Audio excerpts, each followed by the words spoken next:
Hi every one. അപ്പം ഇന്ന് നമ്മൾ ഡിസ്കസ് ചെയ്യാൻ പോകുന്ന ഗ്രാമറിൻ്റെ ഒരു ചെറിയ റൂളാണ്. അതേപോലെ നമ്മളിനി തുടർന്നുള്ള ദിവസങ്ങളിലെല്ലാം ഈ ഗ്രാമറിൻ്റെയൊക്കെ കുഞ്ഞു കുഞ്ഞ് റൂൾസ് എല്ലാം ഇങ്ങനെ ചെറിയ വീഡിയോസാക്കി ഇടണമെന്ന് ആഗ്രഹമുണ്ട്. അപ്പോൾ നിങ്ങളുടെ എല്ലാവരുടെയും സപ്പോർട്ട് ഉണ്ടെങ്കിൽ നമുക്ക് ഇങ്ങനെ തുടർന്ന് റെഗുലറായിട്ട് വീഡിയോ ചെയ്യാൻ പറ്റും.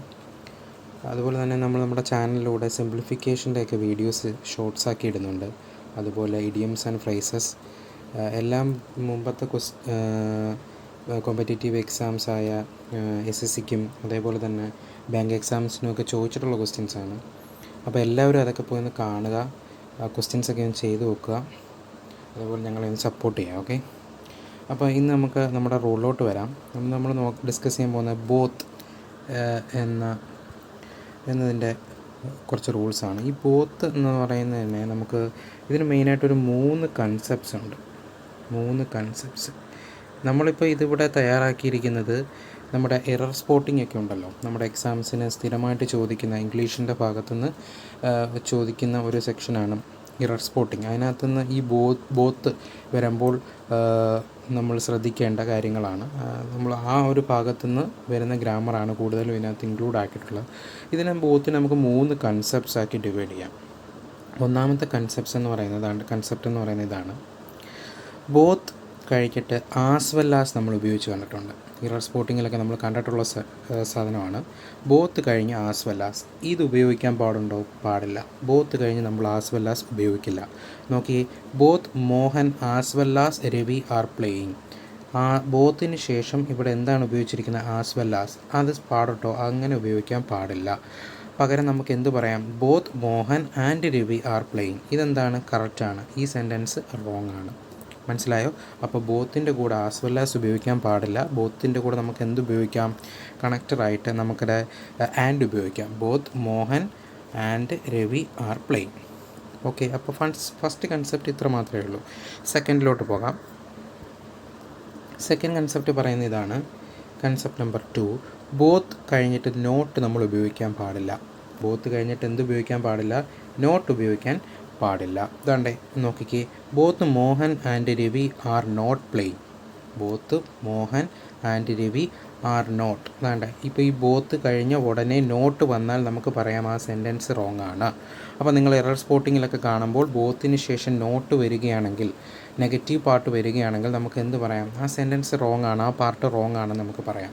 അതേസമയം നമുക്ക് ഇതിനെങ്ങനെ മാറ്റാം? നെയ്തർ നോർ ഉപയോഗിച്ച് ഈ സെൻറ്റൻസിനെ പറയാം. എങ്ങനെയാണ്? Neither Mohan nor Ravi is going. Okay, both Mohan and Ravi are not going എന്ന് പറയുന്നത് തെറ്റാണ്. പകരം നമുക്ക് അതിനെ എങ്ങനെ മാറ്റി പറയാം? Neither Mohan nor Ravi is going എന്ന് പറയാം. ഓക്കെ, മനസ്സിലായോ? ഇവിടെ നിങ്ങൾ ഒരു കാര്യം ശ്രദ്ധിച്ചോ, ബോത്ത് നമ്മൾ അവിടെ വന്നപ്പം ആർ ഉപയോഗിച്ചു, അത് പ്ലൂറലായിട്ട് നമ്മൾ ആർ ഉപയോഗിച്ചു. പക്ഷേ ഇവിടെ വന്നപ്പോൾ നമ്മൾ നെയ്തർ നോർ വന്നപ്പോൾ നമ്മൾ ഈസാണ് ഉപയോഗിച്ചത്. അതെന്താ അങ്ങനെ?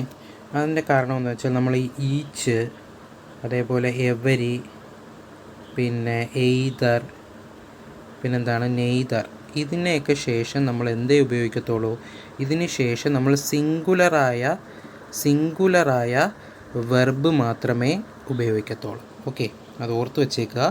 ഈച്ച്, എവരി, നെയ്തർ, എയ്തർ ഇതിനൊക്കെ ശേഷം നമ്മൾ എന്ത് ഉപയോഗിക്കൂ? സിംഗുലർ വെർബ് മാത്രമേ ഉപയോഗിക്കൂ. ഓർത്ത് വെച്ചേക്കുക. എറർ സ്പോട്ടിങ്ങിലൊക്കെ സ്ഥിരം ചോദിക്കുന്നതാണ്. ഇത് രണ്ടും ഓർത്ത് വെച്ചേക്കുക. Okay,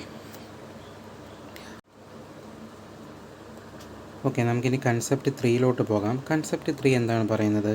both my students are studying well. My both students are studying well. ഇതിലേതാണ് correct?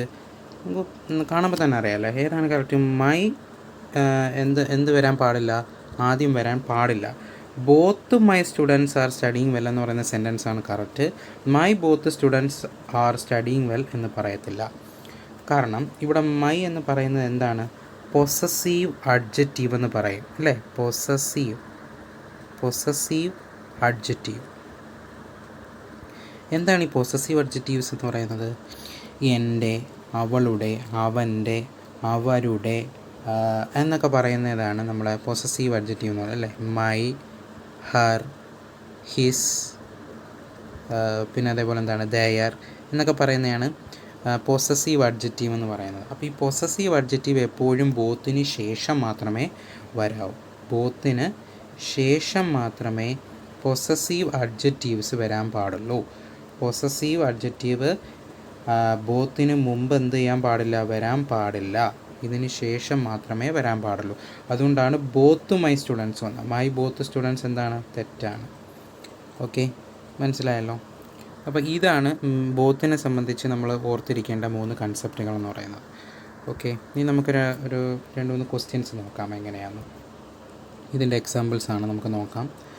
Both Ram and Mohan are not going to school. ഇത് ശരിയാണോ? ഞാൻ പറഞ്ഞു എന്താണ്, ബോത്തിന് ശേഷം നമ്മൾ എന്തുപയോഗിക്കാൻ പാടില്ല, ബോത്തിന് ശേഷം നെഗറ്റീവ് വരില്ല. അതുകൊണ്ട് ഈ സെൻറ്റൻസ് എന്താണ്, തെറ്റാണ്. ഗ്രാമാറ്റിക്കലി ആ സെൻറ്റൻസ് എന്താണ്, തെറ്റാണ്.